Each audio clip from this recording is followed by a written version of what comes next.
आप सभी को जय मसीह की। मसीह में प्रिय भाई और बहनों, मैं सच में प्रभु का धन्यवाद करता हूँ आप सभी लोगों के लिए, क्योंकि जब हम पूरी दुनिया में देखते हैं लोग बहुत सारी चीज़ों के पीछे भाग रहे हैं, लेकिन आपने ये समय दिया है, समय निकाला है कि आप प्रभु के वचनों को मेरे साथ पढ़े और आशीष पाए। ये बहुत बड़ी बात है। देखिए, बहुत सारी दुनिया में बहुत सारी चीज़ें हैं, है ना। चिन्ह चमत्कार है, रुपया पैसा है, बहुत सारी चीज़ें, और बहुत कम लोग हैं, मैं सच बता रहा हूँ, बहुत कम लोग हैं जो सच में प्रभु के वचनों के ऊपर ध्यान लगाते हैं है ना। उन्हें, जैसे कई लोग आपने भी देखा होगा, खैर हम किसी को यहाँ पे जज करने नहीं बैठे, लेकिन मैं आप लोग जो भी देख रहे हैं, मेरे साथ जुड़े हुए हैं, मैं आप लोगों की तारीफ़ करना चाहता हूँ कि सच में आप लोगों का मन जो परमेश्वर के वचनों के लिए है, मैं प्रभु का धन्यवाद करता हूँ आप जैसे लोगों के लिए, और परमेश्वर आप लोगों को और ज़्यादा अपने आशीषों से भरे। आइए आज हम लोग देखेंगे भजन संहिता 34 साम 34। हम लोग एक एक वचनों को देखते चलेंगे, है ना। पहला वचन देखते हैं। पहला वचन कहता है कि मैं हर समय यहोवा को धन्य कहा करूँगा, उसकी स्तुति निरंतर मेरे मुख से होती रहेगी। यहाँ पे एक कमिटमेंट है। यहाँ पे जो भजन का लिखने वाला एक बात को कह रहा है कि मैं हर समय यहोवा को धन्य कहा करूँगा, हर समय। प्रियो, एक बात जानिए, जरूरी नहीं है कि आप प्रभु का वचन, प्रभु का धन्यवाद सिर्फ संडे को करें या दिन में कोई एक पर्टिकुलर सुबह करे, शाम को करे, ऐसा नहीं। लेकिन हर समय हमें यहोवा को धन्य कहना है। जब आप सांस भी लेते हैं तो आपके मन में ये बात रहे कि हाँ, ये प्रभु के कारण है। वचन कहता है हम मिट नहीं गए, यहोवा की महान करुणा का फल है। तो हमें इन चीज़ों को याद रखते हुए यहोवा को धन्य कहते रहना, उसकी स्तुति निरंतर मेरे मुख से होती रहेगी। हालेलुया। बहुत प्यारा यहाँ पे कमिटमेंट बता रहा है वो, है ना। एक अपना निश्चय बता रहा है कि भैया मैं तो यहोवा को धन्य कहा करूँगा, वो भी हर समय, और उसकी स्तुति निरंतर मेरे मुख से होती रहेगी ऐसा नहीं कि एक समय, दो समय, लेकिन निरंतर। हालेलुया। प्रभु हमको ऐसी जुबान दे और ऐसा मन दे कि हम उसकी स्तुति निरंतर करते रहें। दूसरा वचन, मैं यहोवा पर घमंड करूँगा, नम्र लोग यह सुनकर आनंदित होंगे। दुनिया में बहुत से ऐसे लोग हैं और जो बहुत सारी चीज़ों के ऊपर उनको घमंड है। किसी को अपनी खूबसूरती का घमंड हो सकता है, किसी को अपने रुपये पैसे का, किसी को जॉब का, किसी को अपने पोजीशन का। लेकिन यहाँ पर ये व्यक्ति कह रहा है, ये वचन कह रहा है कि मैं यहोवा पर घमंड करूँगा, नम्र लोग ये सुनकर आनंदित हो। सच में प्रियो, हमारे जीवन में और कोई ऐसी चीज़ नहीं होनी चाहिए जिसके ऊपर हमें एक विश्वास हो या उसके ऊपर हमें ऐसा लगे कि नहीं, ये हमारे पास है, लेकिन केवल परमेश्वर हमारे साथ है, ये हमारे घमंड का विषय होना चाहिए। और ऐसा नहीं कि घमंड के हम दूसरे को नीचे दिखाए, लेकिन नहीं, हमें मतलब उस पर एक गर्व होना चाहिए कि हाँ प्रभु आप मेरे साथ है। ये मतलब ये खुशी निरंतर हमारे साथ रहनी चाहिए। जैसे मान लीजिए किसी के पास फरारी कार है, उस कार में जब वो जाएगा, उसको चलाएगा, जब वो उतरेगा, उसके मन में बात रहेगी कि भैया जब मैं उस कार को चला रहा हूँ, जब मैं उतर रहा हूँ, तो लोगों की नज़र मुझ पर है ना। मतलब लोग देखेंगे ना कि और वो व्यक्ति भी जो कार का मालिक है, उसको भी इस मन में उसके बात को रहेगा कि हाँ भाई मेरे पास कार है और लोगों को देखो तुरंत, है ना, सबकी नज़र मेरे ऊपर जा रही है। तो मैं आपको बता रहा हूँ, आपके पास जो है प्रियो, जो मेरे पास है, हमारे पास परमेश्वर है, ये सबसे महान चीज़ है। तो वो चीज़ हमारे मन में रहना चाहिए। इस चीज़ को हमेशा हमारे मन में रहना चाहिए। नम्र लोग ये सुनकर आनंदित होंगे, है ना। तो ऐसा नहीं कि बहुत एकदम हटीलापन का घमंड, नहीं, लेकिन नम्र लोग ये सुनकर आनंदित होंगे। हालेलुया। क्योंकि नम्र लोग ही परमेश्वर पर घमंड कर सकते हैं। पौलुस बहुत नम्र व्यक्ति था। हमेशा जब उसको लोग बहुत उसकी तारीफ़ भी करते थे, एकदम ऊंचे में बोलते थे कि आप तो ये हो वो, लेकिन वो हमेशा अपने आप को नम्र रखता था। वो हमेशा अपने आप को कहता था कि मैं परमेश्वर का एक दास बस हूँ, है ना। और वचन ये भी कहता है कि वो और किसी बात पे नहीं, लेकिन सिर्फ परमेश्वर के ऊपर घमंड करेगा। तीसरा वचन, मेरे साथ यहोवा की बढ़ाई करो और आओ हम मिलकर उसके नाम की स्तुति करें। यहाँ पे एक बात को कह रहा है कि मेरे साथ यहोवा की बढ़ाई करो और हम मिलकर उसके नाम की स्तुति करें। क्यों? क्योंकि परमेश्वर स्तुति और आदर के योग्य है प्रिय, और निरंतर उसकी स्तुति हमें वैसे भी करनी है ना। जब यहाँ का जीवन जब समाप्त होगा, जब हम परमेश्वर के साथ स्वर्ग में रहेंगे, तो वहाँ पर भी हमें मिलकर उसके नाम की स्तुति करनी है। और परमेश्वर, क्योंकि परमेश्वर इतना महान है, जब आप उसके सामने जाएंगे, जब आप उसके सामने रहेंगे, तो आपकी जुबान रुक नहीं पाएगी और आप उसकी प्रशंसा करना बंद नहीं कर पाएंगे। क्योंकि वो सच में बहुत महान है। कई बार जब जैसे आपने कभी ताजमहल गए होंगे, आपने देखा होगा ताजमहल आपके मुंह से निकला होगा वाह। जब आप जैसे मुझे कल मैं वही समुद्र के बारे में बात कर रहे थे, मैंने जब समुद्र देखा तो मैं बहुत मेरे मन में आया कि वाह कितना सुंदर है ये, है ना। एक बार मुझे डॉल्फिन देखने मिला था और मैंने डॉल्फिन बहुत पास में तैरते हुए आई थी, तो मुझे लगा कि वाह यार ये कितनी सुंदर है। तो जब परमेश्वर जो सबसे सुंदर, जिसने पूरे संसार को बनाया, तो जब हम उसको पास में जाएंगे तो उसकी स्तुति नहीं करेंगे क्या? देखिए वही लोग परमेश्वर की स्तुति नहीं कर पाते हैं जो उसको जानते नहीं हैं, और जो उसको जानते हैं वो उसकी स्तुति करना बंद नहीं कर सकते। हालेलुया। ठीक है, चौथा वचन, मैं यहोवा के पास गया तब उसने मेरी सुन ली और मुझे पूरी रीति से निर्भय किया। जब पता है बहुत अच्छा लगता है जब हमारी बात कोई सुने। हालेलुया। मान लो आप कोई पुलिस स्टेशन गए, पुलिस वाला आपकी बात नहीं सुन रहा तो आपको बुरा लगेगा ना, आपको लगेगा यार, फिर आपका विश्वास उड़ जाएगा भाई सिस्टम से। लेकिन मतलब कोई सुनता है, आप किसी दोस्त के पास गए, उसको बोले कि भाई ऐसा ऐसा हो गया, तो वो सुना, आपको अच्छा लगा। हालेलुया। वैसे ही लेकिन मैं सच बताऊं, किसी और के पास जाने से अच्छा हमें सबसे पहले हमें जाना चाहिए परमेश्वर के पास। तो यहाँ पे बोलता है कि मैं यहोवा के पास गया तब उसने मेरी सुन ली और मुझे पूरी रीति से निर्भय किया। हालेलुया। देखिए जब आप परमेश्वर को बोलेंगे ना तो वो आपकी सुनेगा और आपको पूरी रीति से निर्भय भी करेगा। हो सकता है आप अपने दोस्त के पास जाएंगे, किसी बात को कहे, वो आपको बोलेगा, आश्वासन देगा, है ना। किसी नेता के पास गए, हो सकता है कुछ और बोले, किसी अधिकारी कोई और बोले। लेकिन जब आप परमेश्वर के पास जाएंगे, जब से बात करेंगे और आपकी बात सुनता है, तभी आप पूरी रीति से निर्भय हो पाएंगे, क्योंकि परमेश्वर आपको अपने वायदे याद दिलाएगा। परमेश्वर आपको बताएगा कि कैसे आप उसके सुरक्षा घेरे में रहते हैं, और तब हम क्या हो जाएंगे, पूरी रीति से निर्भय हो जाएंगे। हालेलुया। पांचवा वचन, जिन्होंने उसकी ओर दृष्टि की उन्होंने ज्योति पाई और उनका मुंह कभी काला ना होने पाया। मुझे ये वचन बहुत ज़्यादा प्यारा लगता है। हालेलुया। मैं अपना थोड़ा सा कैमरा हटाऊं आप लोग वचनों को देख पाए। क्या बोल रहा है कि जिन्होंने उसकी ओर दृष्टि की उन्होंने ज्योति पाई और उनका मुंह कभी काला ना होने पाया, क्योंकि परमेश्वर ज्योति है, यीशु मसीह ज्योति है। हालेलुया। ज्योति बहुत सारी चीज़ों को बताता है। ज्योति जय को बताता है ना। ज्योति पवित्रता को बताता है।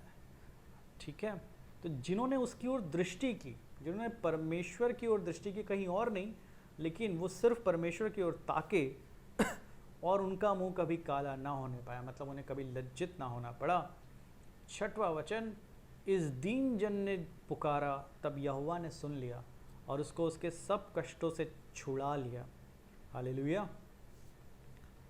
सातवां वचन, यहोवा के डरवैयों के चारों ओर उसका दूत छावनी किए हुए उनको बचाता है। ये बहुत सारे लोगों को बहुत पसंद हो गया है वचन। सच में प्रियो, जो प्रभु पे विश्वास करते हैं, प्रभु के उन लोगों के चारों ओर यहोवा के जो दूत है, जो स्वर्गदूत है, वो चारों ओर छावनी किए हुए रहते हैं। छावनी का मतलब समझते हैं आप?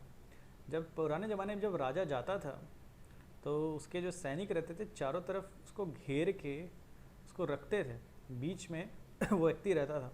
आज भी जब इम्पोर्टेंट कोई व्यक्ति रहता है ना, तो उसको पूरी सुरक्षा घेरा रहता है। परमेश्वर के लिए आप कितने इम्पोर्टेंट है सोचिए। वाह, मुझे सोच के कितना अच्छा लग रहा है कि सुरक्षा किसको दी जाती, जो इम्पोर्टेंट हो। और परमेश्वर के लिए कौन इम्पोर्टेंट है? परमेश्वर के लिए आप इम्पोर्टेंट है। इसलिए परमेश्वर के दूत चारों ओर आपको छावनी किए हुए आपको बचाते हैं। चारों ओर आपके क्यों रहते? क्योंकि आप परमेश्वर के लिए इम्पोर्टेंट है ना। जो बड़े बड़े नेता रहते हैं उनके बच्चों को भी वही सुरक्षा मिलती है, आपको पता है। उनको भी पूरी तरीके से प्रोटेक्शन मिलती है, चाहे वो, है ना, आपने सुना होगा जेड प्लस सुरक्षा, ये सुरक्षा, वो सुरक्षा। तो ये हर देश में है। तो परमेश्वर के हम पुत्र हैं, तो हमारे लिए परमेश्वर ने खुद इतना उपाय रखा है कि उसके जो सुपर डुपर सिक्योरिटी, जो स्वर्गदूत है, वो चारों ओर हमारे सुरक्षा किए हुए हमको बचाते हैं। ये बहुत बहुत ही प्यारा वचन है। हालेलुया। भाई मैंने इसको इस बारे में ऐसे सोचा ही नहीं, सच में बता रहा हूँ मैं। मुझे पूरा यकीन है इन वचनों के द्वारा कोई ना कोई ज़रूर ब्लेस हो रहा है, और मैं तो सच बता रहा हूँ, मैं बहुत ज़्यादा एक ब्लेस्ड फील कर रहा हूँ। मैंने इस वचन को अभी उस तरीके से देखा नहीं कि हम कितने इंपॉर्टेंट है। आखिर दूत क्यों हमारे चारों ओर छावनी के रहते हैं? क्योंकि हम परमेश्वर के लिए इंपॉर्टेंट है। 8वां वचन, परख कर देखो कि यहोवा कैसा भला है, क्या ही धन्य है वह पुरुष जो उसकी शरण लेता है। यहाँ पे थोड़ा सा ट्रांसलेशन मिस्टेक है, यहाँ पे परख कर देखो के बदले है चख कर देखो। इंग्लिश में taste and see that the Lord is good. देखिए परमेश्वर की हमें परीक्षा नहीं करनी है। परमेश्वर परखना मतलब कहीं ना कहीं परीक्षा हो जाता है। खैर यहाँ पे वो ट्रांसलेशन करने वाले ने अच्छे ही सोच के किया, लेकिन खैर हिंदी बाइबल में बहुत सारे ट्रांसलेशन में थोड़े बहुत मिस्टेक है। तो इंग्लिश में है कि taste and see that the Lord is good. Okay, तो परमेश्वर को हमें चख के देखना है। देखिए हम है कौन जो परमेश्वर को परीक्षा लेंगे, कि परमेश्वर को बोलेंगे परमेश्वर अगर आप ऐसा किए तो मैं ऐसा करूँगा, तब मैं मानूंगा कि आपको नहीं। हमें उसे चख के देखना है कि परमेश्वर कैसा भला है। क्या ही धन्य है वह पुरुष जो उसकी शरण लेता है। तो वो भी पुरुष धन्य है जो उसकी शरण लेता है। हालेलुया, हम धन्य हैं जो परमेश्वर के हम शरण लेते हैं। 9वां वचन, हे यहोवा के पवित्र लोगों उसका भय मानो, क्योंकि उसके डरवैयों को किसी बात की घटी नहीं होती है। आप बोलेंगे कि भाई हम तो विश्वास में, हो सकता है आपको लगता हो कि आपको किसी चीज़ की कमी है। लेकिन मैं आपको बताऊं, जब तक आप अपने मन पर विजय नहीं पाएंगे, जब तक इन वचनों को आप रियल में विश्वास नहीं करेंगे। देखिए आप कभी नए नियम में आप पढ़ेंगे, उसमें विश्वास के बारे में है ना बहुत अच्छे समझाया है in the book of James, right. उसमें बहुत अच्छे समझाया है कि जब हम बिना विश्वास से किसी चीज़ को मांगते तो हमें मिल ही नहीं सकता। समझ रहे हैं आप?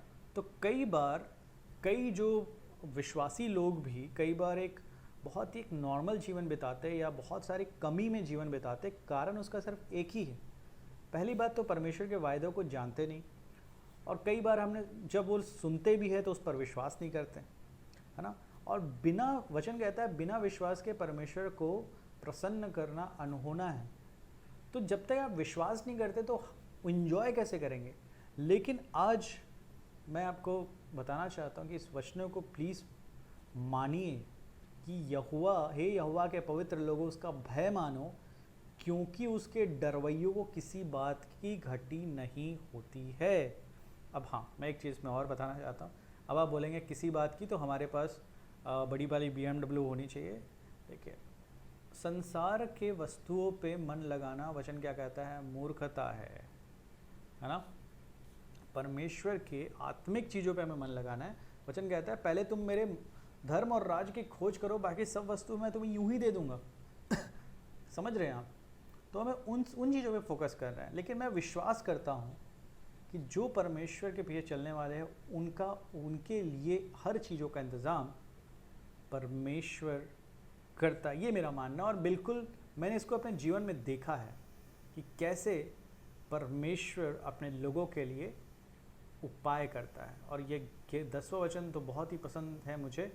हालेलुया, बहुत प्यारा वचन है कि जवान सिंहों को तो घटी होती है और वे भूखे भी रह जाते हैं, परंतु यहोवा के खोजियों को किसी भली वस्तु की घटी न होवेगी। आपने कभी देखा है शेर को? हालेलुया, है ना, जंगल का राजा कहते हैं उसे। हो सकता है जो जवान, जब शेर कई बार बूढ़ा हो जाता है तो कई बार शिकार नहीं कर पाता। खैर मैं डिस्कवरी चैनल में नहीं जाना चाहता, बट जवान सिंहों को हो सकता है घटी हो जाए और वो भूखे भी रह जाए, लेकिन यहोवा के खोजियों को किसी भली वस्तु की घटी नहीं है, न होवेगी।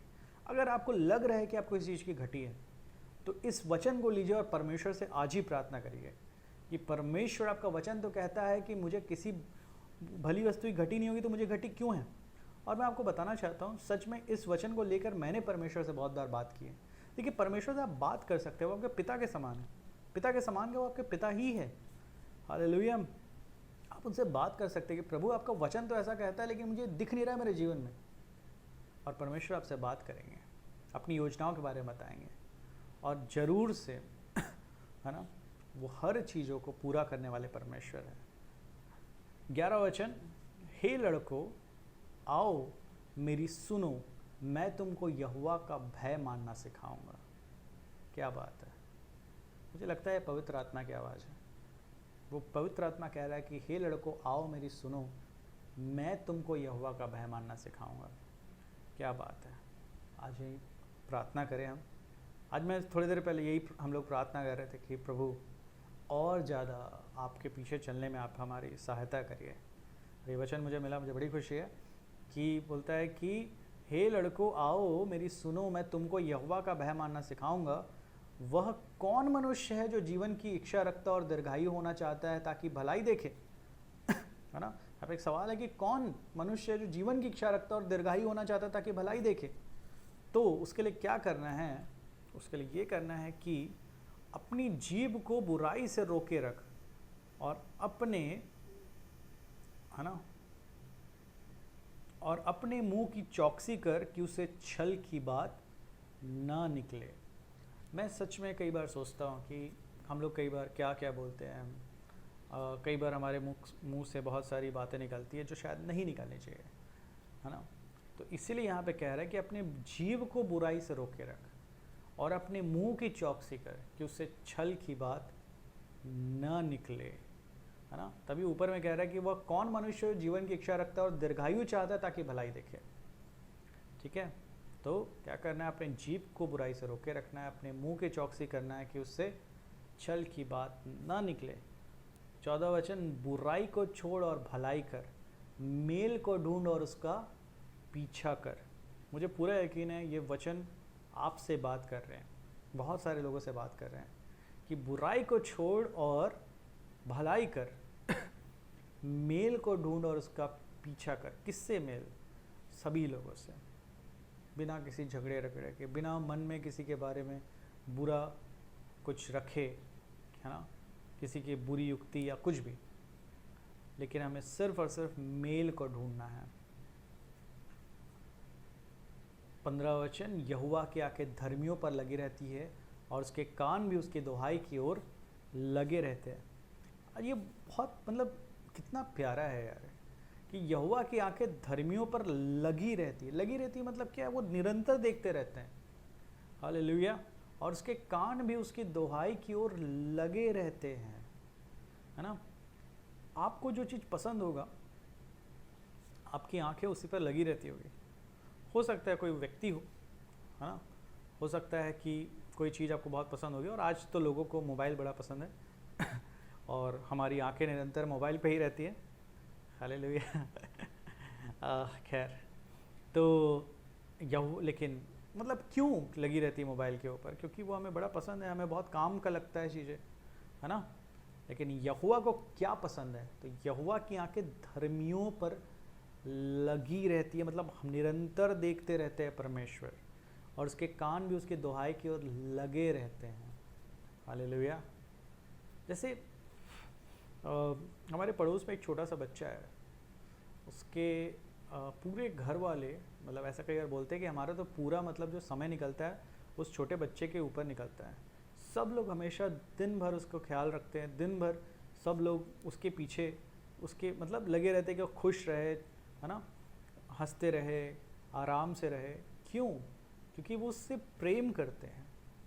उसी तरीके से परमेश्वर हमसे प्रेम करता है, इसलिए उसकी धर्मी जो आंखें हैं वो धर्मियों पर लगी रहती हैं। धर्मी कौन है? ये हम लोग ने पहले के चैप्टर्स में देखा, आप लोग उसको ज़रूर से सुनिएगा अगर आपने नहीं सुना है तो।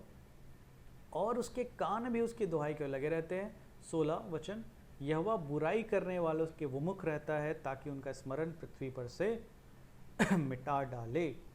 हालेलुया। बड़ा खतरनाक वचन है।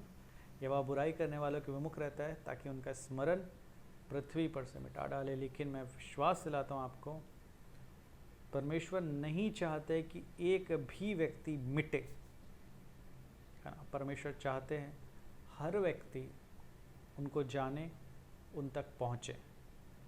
अब आप बोलेंगे कि परमेश्वर जो है जो बुरे लोगों हैं उनसे उनको पसंद नहीं करता है एंड ऑल। सबसे पहली बात, अच्छा और बुरा मतलब डिसाइड करने वाले हम कौन हैं, है ना। मुझे लगता है मेरे जीवन से आप यीशु मसीह के अनुग्रह को हटा दीजिए और आपके जीवन से, इस संसार के किसी भी व्यक्ति के जीवन से जो प्रभु में है, आप उनके जीवन से यीशु मसीह का अनुग्रह करना हटा दीजिए और उसमें और एक बुरे व्यक्ति जो हम हो सकता है हमारे नज़र से बुरा हो, उसमें कोई फ़र्क नहीं है। समझ रहे हैं आप? केवल फ़र्क हम में और जो उद्धार पाए और जो नहीं उद्धार पाए उसमें एक ही है कि प्रभु ने अपनी धार्मिकता हमें दे दी है। हालेलुया। तो आज परमेश्वर, मैं ऐसा मानता हूँ कि वो किसी से भी विमुख नहीं है, लेकिन परमेश्वर हर एक को बुलाता है कि मेरे पास आप आ जाइए, है ना। 17 वचन, धर्मी दुहाई देते हैं, यहोवा सुनता है और उनको सब विपत्ति से छुड़ाता है। हालेलुया। 18 वचन, यहोवा टूटे मन वालों के समीप रहता है और पीसे हुए का उद्धार करता है। बहुत सारे जीवन में ऐसे घटनाएं आती है, बहुत सारी बातें होती है। कई बार हमारा मन टूटा होगा, मेरा मन टूटा है, आपका मन टूटा होगा, और वचन कहता है कि यहोवा टूटे मन वालों के समीप रहता है। हालेलुया। जिस प्रकार एक पिता अपने बच्चों के समीप रहता है, अगर उसको कोई प्रॉब्लम तो वो उसके समीप रहता है ना, उसको दिलासा देता है, उसको तसल्ली देता है और बोलता है कि कोई बात नहीं, मैं हूँ। उसी तरीके से परमेश्वर भी टूटे मन वालों के समीप रहता है और पीसे हुए का उद्धार करता है। 19वां वचन, धर्मी पर बहुत सी विपत्तियां पड़ती तो है, परंतु यहोवा उसको उन सब से मुक्त करता है। अब देखिए, जरूरी नहीं कि आप बिल्कुल आपके ऊपर कोई विपत्ति नहीं पड़ेगी, विपत्ति आएगी, है ना। यीशु मसीह का वचन, यीशु मसीह ने बहुत बार कहा कि लोग तुमसे बैर करेंगे, क्यों? क्योंकि उन्होंने मुझसे बैर किया है ना। तो धर्मी पर बहुत सी विपत्तियां पड़ती तो है, परंतु यहोवा उनको उन सब से मुक्त भी करता है ना। वचन तभी तो कहता है, चाहे मैं घोर अंधकार से भरी हुई घाटी से भी, तराई से भी होकर क्यों ना जाऊं। तो मतलब वहां से होकर हो सकता है कई बार जाना पड़े, लेकिन परमेश्वर आपको छुड़ाएगा भी और आपके साथ भी रहेगा, ये भी जरूरी बात है। 20वां वचन, वह उसकी हड्डी हड्डी की रक्षा करता है, उसमें से एक भी टूटने नहीं पाती। ये पता है किसके बारे में आपको? ये यीशु मसीह के बारे में है। आप जानते हैं यीशु मसीह की एक भी हड्डी नहीं टूटी थी। हालेलुया। और वहाँ पे है ना, आप कोई भी गॉस्पेल उठा के पढ़िए, उसमें इस बारे में मेंशन भी है। जब आखिरी में क्रूज पर सबों के पैर की हड्डियाँ तोड़ रहे थे, लेकिन जब यीशु मसीह के पास आते हैं तो भाला मारते हैं, है ना, और उसमें से फिर पानी निकलता है। हालेलुया। तो उनकी पैरों की हड्डियाँ नहीं तोड़नी पड़ी थी। पैरों की हड्डियाँ क्यों तोड़ रहे थे? ताकि जब क्रूज पे लटके रहते हैं तो पैरों के सहारे थोड़ा बहुत ऊपर उठकर सांस लेने की कोशिश करते हैं जो क्रूज पर लटके रहते हैं।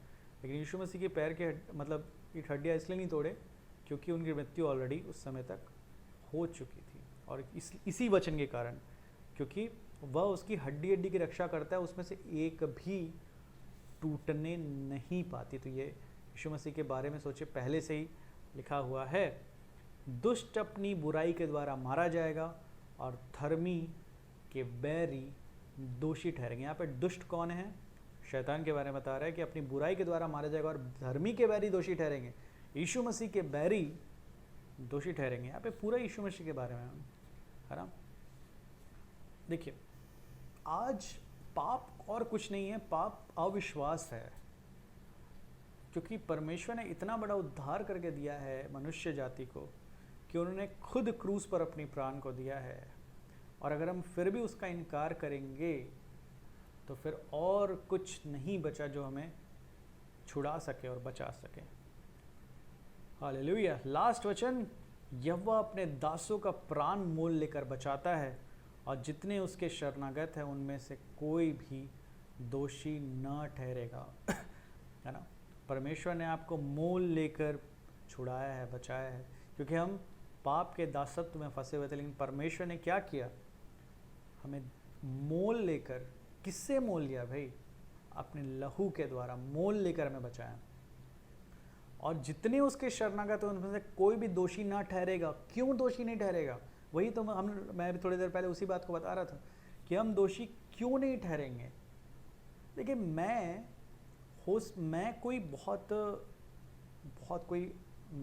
अगर मैं कामों को देखूं तो मैं नहीं बोल सकता कि मैं एकदम ज़्यादा एक पवित्र जीवन जीता हूँ या बहुत कुछ, है ना। लेकिन इस बात का मुझे खुशी है कि प्रभु के कारण मुझ पर दोष नहीं लगेगा, मैं दोषी नहीं ठहरूंगा। वचन कहता है, अब जो मसीह में उन पर दंड की आज्ञा नहीं है। तो ये परमेश्वर का अनुग्रह है हमारे ऊपर। हालेलुया।